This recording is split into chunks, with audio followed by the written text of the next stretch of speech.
Good morning students. फिर वही नई उमंग और उत्साह के साथ हम आपके लिए, आपके फायदा के लिए 4 कंटेंट्स लेकर आए हैं।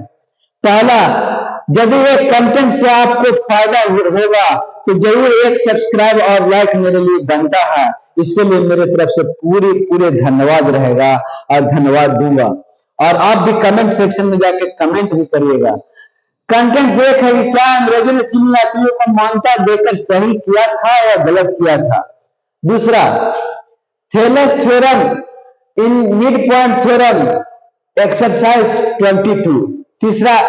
तीसरा है एक ही राजा के अलग अलग पुराणों में नाम अलग अलग है।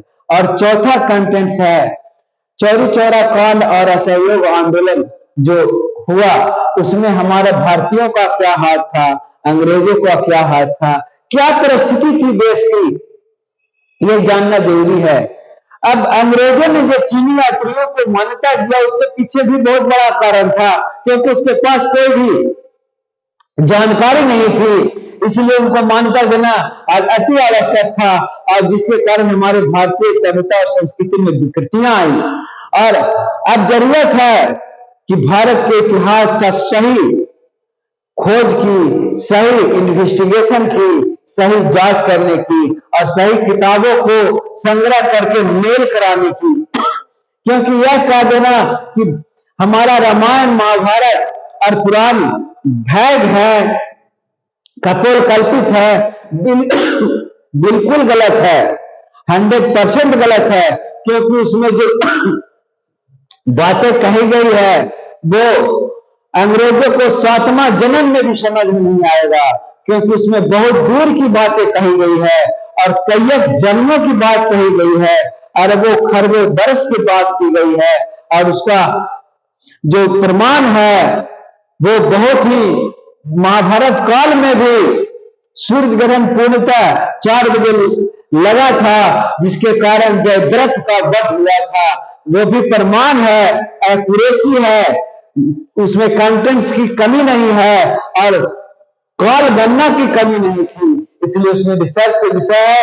हम माननीय मोदी जी से बार बार आग्रह करेंगे कि इस पर रिसर्च करें और करवाएं, विद्वान लोगों को बैठक करके किताब को फिर से संग्रह करवाएं और फिर से भारत का वही इतिहास, स्वर्णिम इतिहास जो भारत सोने की चिड़िया कहा जाता था, चाहे सभ्यता के क्षेत्र में, धन के क्षेत्र में, ज्ञान के क्षेत्र में, सभी क्षेत्रों में भारत सोने की चिड़िया था, रहेगा।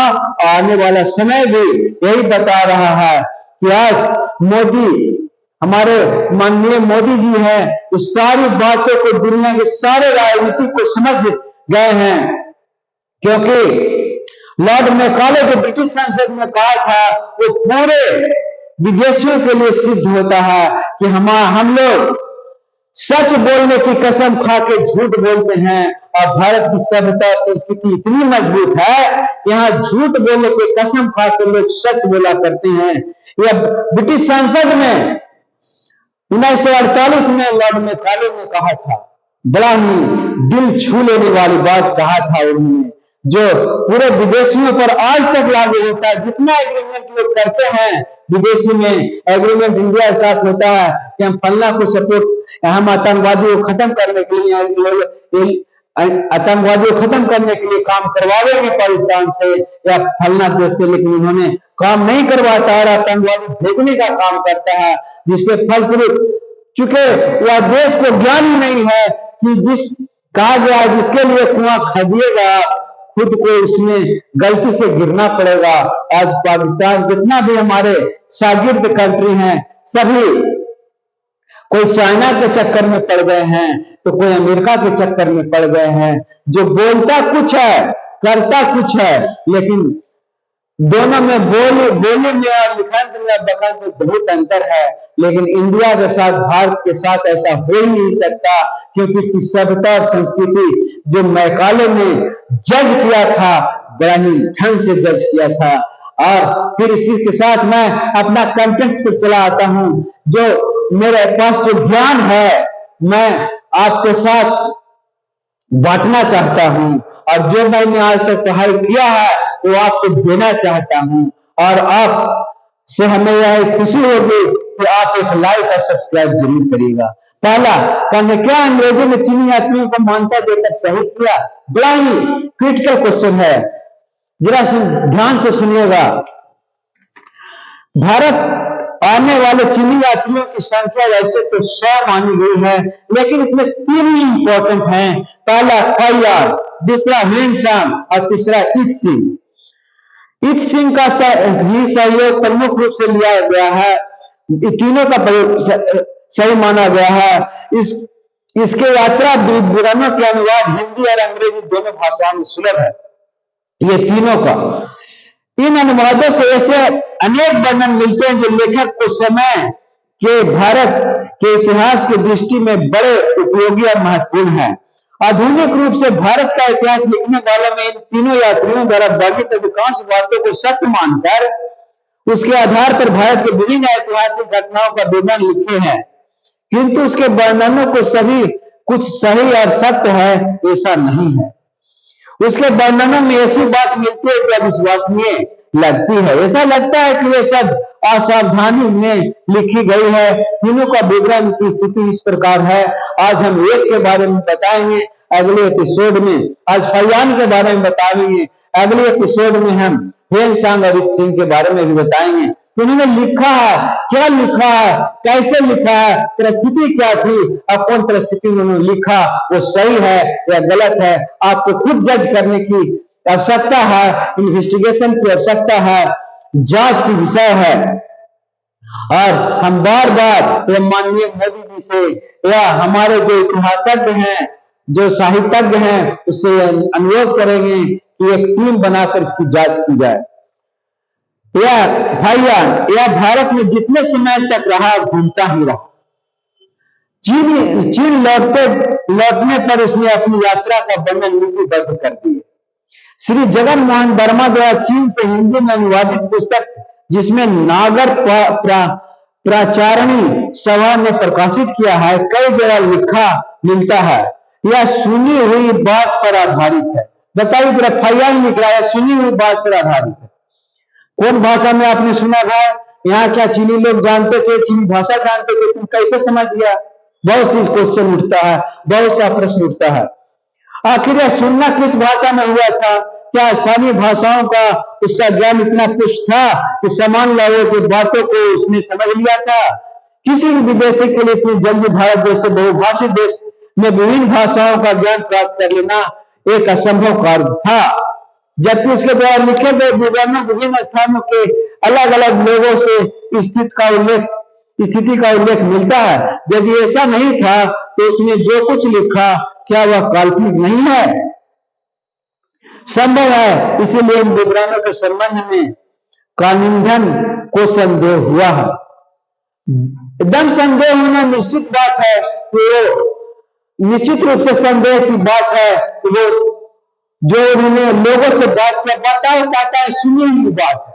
जब फाइयान बोल रहा है सुनी हुई बात है तो तुम कौन भाषा में सुना? बहुत से क्वेश्चन उठता है। खैर ये भी आपका विषय है, आपका भी विषय है, आपको सोचने का मैं एक सब्जेक्ट दे दिया हूं ताकि आप हिस्ट्री के बारे में सोच सकें और अपना इतिहास जो भूला हुआ इतिहास है उसको फिर से लिखा जा सकता है। अभी भी बहुत से कंटेंट्स हमारे पास है, बहुत सा किताब हैं जिसके द्वारा फिर से हम भारत के इतिहास को और फिर से वही उच्च शिखर पर ले जा सकते हैं। और अगला कंटेंट्स है मेरा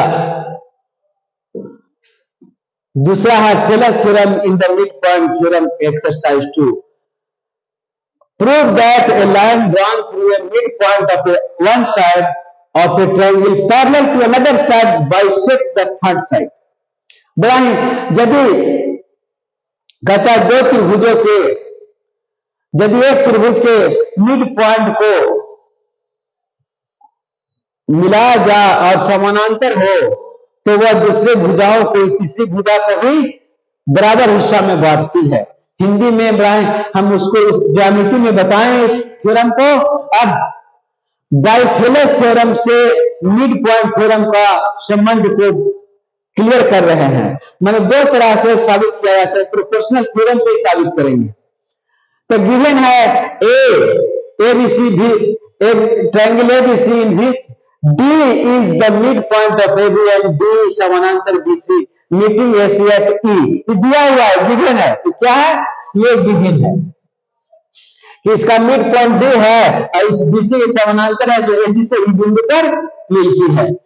तो प्रूव A बराबर EC, ये बराबर ये प्रूव करना हमको, ये बराबर ये प्रूव करना।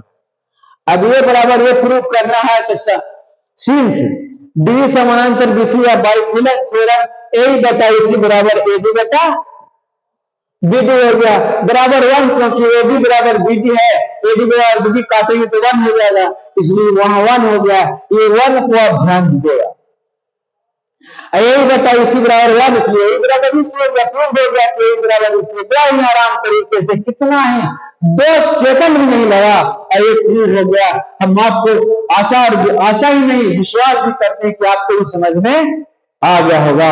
अब हम तीसरा पॉइंट्स, एक ही राजा के अलग अलग पुराणों में अलग अलग नाम है, इस पर मैंने जो नोट्स तैयार किया हूं वह बड़ा ही सोचनीय विषय है, रिसर्च का विषय है और हमारे पास पूरा कंटेंट्स मौजूद है, फिर भी हम उसको रिसर्च नहीं करवा रहे हैं, ये बड़ा दिक्कत है। माननीय मोदी जी से बार बार मैं आग्रह करूंगा कि आप रिसर्च कराएं, हिस्ट्री वालों को, इतिहास वालों को, जो बड़े बड़े प्रोफेसर और लेक्चर हैं उसको बैठा करके सारा किताब को एकत्रित कर करके, और जो हमारे पास शिलालेख हैं, क्वाइंस हैं पुराने पुराने, उससे मिला करके और विदेशी हिस्ट्री को मिला करके लिखा जाए, ताकि भारत का इतिहास फिर से स्वर्णिम वही उच्च शिखर पर पहुंच जाए। अब एक ही राजा का अलग नाम है, इस पर मैं जो नोट्स तैयार किया हूं वो आपको पढ़कर बताऊंगा और उसमें आपको भी एक सोचने का विषय दे दूंगा।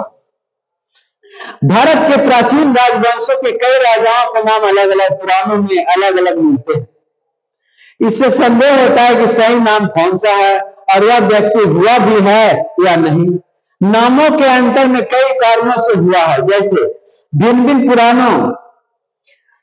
पुराणों की प्रतिलिपियां पर तैयार करते समय अनजाने में ही नामों का अक्षर आगे पीछे हो गए होंगे। ये बार बार लगता है कि जो हमारे पुराण लिखे गए हैं उसमें लिखने में कोई कैटेगरी होगी जिसके कारण वो गलत हो सकता है। भिन्न भिन्न नामों में अंतर कई कारणों से हुआ है। भिन्न भिन्न पुराणों में विभिन्न तथ्यां जैसे करते समय अनजाने में नामों में अंतर आगे पीछे हो गए होंगे। यही कहीं ग्रंथ के प्रति अधिक प्राचीन होने की लिखावट पढ़ पाने में कठिनाइयों को कारण अथवा कहीं कहीं ध्वनि समय के कारण भी नामों के अक्षरों में अंतर आ गया है, जैसे सोमाधि का सोमापी, आयु तायु का आयु नायु, सूरजक का सुबक या अजक का जनक, दर्भक का दर्शक, उद्यान का उद्याय आदि। कहीं कहीं स्मृति भेद के कारण विभिन्न नाम अलग अलग हो गए हैं, जैसे ध्रुहर्षेन का द्रुदसेन या दृढ़सेन, उदयन का उदयाशव या उद्याय आदि। नामों के अंतर का एक कारण विभिन्न पुराणों का वर्णन कविता में होना भी है। कविता में छंद, अलंकार, शब्द, मात्रा, वर्ण आदि के बंधनों के कारण व्यक्तियों तथा स्थानों के नाम के खंडों की मात्रा और अक्षरों में आगे पीछे कर दिया गया है और कहीं कहीं समानार्थक शब्दों का प्रयोग भी कर दिया गया है, जैसे महाबल का महाबाहु, रिपुंजय का शत्रुंजय आदि। राजाओं के आयु और राजवंशों में राज अवधि बहुत अधिक दिखाई गई है। यह भी सोचनीय विषय है जब देखा जाए इसमें क्या है। इस संदर्भ में सबसे मुख्य बात तो यह है कि इस समय सामान्य लोगों की आयु ही अधिक होती थी, फिर राजाओं को जिन्हें सब प्रकार की सुविधाएं प्राप्त थी, आयु होना अस्वाभाविक नहीं था। वैसे जितना ज्यादा जोर आयु और शासनकाल की अधिकता का मचाया गया है उतना है कुछ नहीं। बृहद्रथ वंश का आंध्र वंश तक 8 वंशों का 97 राजाओं क्या कुल राजा अवधि 2811 वर्ष का हिसाब से तर्की राजा का शासन औसत 29 वर्ष बनती है। इसमें 50 या अधिक वर्षों तक राज करने वाला केवल 17 राजा हुए हैं, जिसमें से 10 तो अकेले बृहदत्त वंश के ही हैं। इस स्थिति में यह औसत ठीक ही है। यह भी उल्लेखनीय है कि बायद्रथ और शुंग वंशों के राजाओं को छोड़कर अन्य वंशों में जिन राजाओं की आयु अधिक रही है, उनसे पहले और बाद वाले राजा की आयु कम रही है। स्पष्ट है कि पहले वाला राजा जल्दी मर गया और उससे कम आयु वाले पुत्र को गद्दी जल्दी मिल गई और वह ज्यादा समय तक राज करता रहा। उसके पुत्र को शासन करने के लिए कम समय मिला। इंग्लैंड में विक्टोरिया की गद्दी छोटी आयु में मिल जाने के से और अधिक वर्षों तक जीवित रहने का कारण उसके पुत्र एडवर्ड अष्टम को राज करने के लिए केवल 7 से 8 वर्ष ही मिले थे।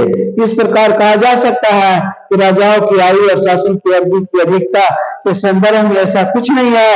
पूरी की पूरी सूची को अतिरंजित, अस्वाभाविक और अप्रमाणिक करार दे दिया जाए, ऐसा ठीक बात नहीं है। अब चौथा चौरा चौरी कांड और असहयोग आंदोलन पर आते हैं। बड़ा ही इंपॉर्टेंट है यह कंटेंट्स, बड़ा ही नजदीक का कंटेंट्स लगता है, जो पढ़ने में भी और पढ़ाने में भी अच्छा लगता है। चौरी चौरा कांड में असहयोग आंदोलन। गांधी जी ने टैक्स न देने का आंदोलन चलाने के लिए ब्रिटिश सरकार को एक स्पष्ट समय दिया था। यह समय अभी पूरा भी नहीं हुआ था कि 5 फरवरी 1922 ईस्वी को उत्तर प्रदेश स्थित गोरखपुर जिले में चौरी चौरा ग्राम में विरोध स्वरूप कांग्रेस के द्वारा एक जुलूस निकाला जा रहा था। पुलिस ने जुलूस को रोकने का प्रयास किया, जिससे जनता उत्तेजित एवं अनियंत्रित हो गई। जब पुलिस की गोलियां समाप्त हो गई तो पुलिस को भागकर थाने में छिप गई। उत्तेजित भीड़ ने थाने को घेर कर उसमें आग लगा दी। जनता इस हिंसक कार्रवाई में एक थानेदार और 21 सिपाही जलकर राख हो गए। इस हिंसात्मक घटना से गांधी जी को बहुत दुख पहुंचा, क्योंकि वे हिंसा के पुजारी थे। गांधी जी ने 12 फरवरी को बारडोली में कांग्रेस कार्य समिति का एक बैठक बुलाई, जिसमें चौरी चौरा कांड के कारण सामूहिक सत्याग्रह एवं असहयोग आंदोलन स्थगित करने का प्रस्ताव पारित कराया। प्रस्ताव में रचनात्मक कार्यों पर जोर दिया गया। इस प्रकार गांधी जी असहयोग आंदोलन स्थगित हो गया। मैंने चौरी चौरा कांड से असहयोग आंदोलन पूरी तरह से स्थगित हो गया। अनेक भारतीय नेताओं द्वारा गांधी जी के इस कदम का कटु आलोचना हुई तथा कुछ समय के लिए अलोकप्रिय हो गए और उनके अलोकप्रियता का लाभ उठाकर ब्रिटिश गवर्नमेंट ने उसको 10 मार्च 1922 ईस्वी को गिरफ्तार कर 6 वर्ष के लिए जेल भेज दिया। किंतु बीमारी के कारण उन्हें समय से पूर्व 5 फरवरी 1924 को रिहा कर दिया। उसके गिरफ्तारी के साथ ही भारत में असहयोग आंदोलन स्वतः समाप्त हो गया। इस प्रकार मैंने असहयोग आंदोलन और चौरी चौरा कांड में एक जो संबंध बताया वो आपको फायदा देगा और जीवन में जीके में भी फायदा करेगा। और इसके बाद मैं अपना हाउ टू ऑपरेट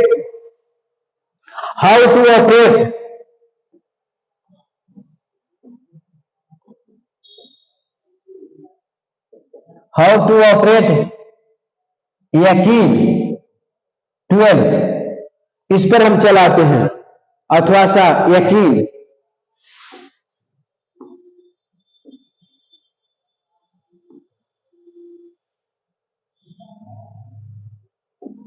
यकीन बोर्ड है, डिजिटल बोर्ड यही बोर्ड है। इसको कैसे हम ऑपरेट करते हैं फिर यार वीडियो थोड़ा सा चलाकर आपको दिखाएंगे जो आपको पसंद आएगा। यूट्यूब, ये देखिए यूट्यूब पर थोड़ा देखिए और कुछ जिंदगी का मजा लीजिए और समझिए कि क्या है। ये देखिए मेरा है यूट्यूब, क्या सुंदर सीन है।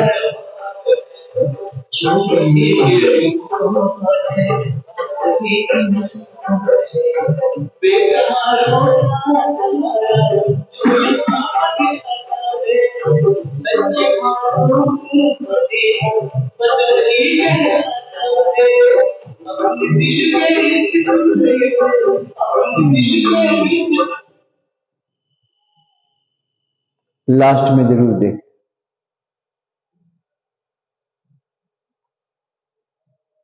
देखिए क्या सीन है।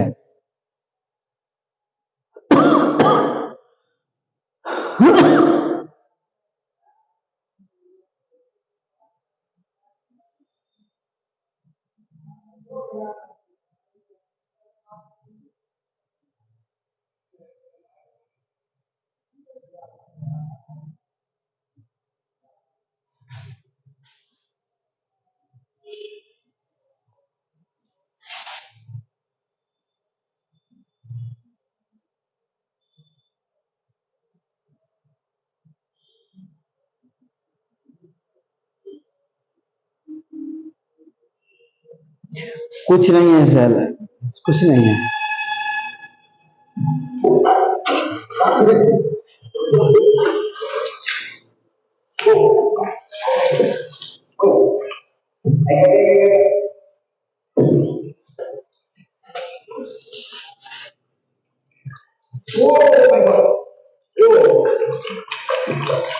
इस तरह का ही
न्यासी वाला बात इसके साथ मैं समाप्त करता हूँ। जय हिंद, जय भारत। देखो यहाँ से ऐसा समाप्त करते हैं, इसको बंद करने का भी आपको सीखना है। इस प्रकार आप बंद करने के लिए भी जान लीजिए, बैक आ गया और फिर इस तरह से हम यकीन को बंद करने के लिए इसे बंद कर दिए, बटन से बंद हो गया। इन्हीं के साथ मैं अपनी वाणी को समाप्त करता हूं। धन्यवाद, धन्यवाद, धन्यवाद।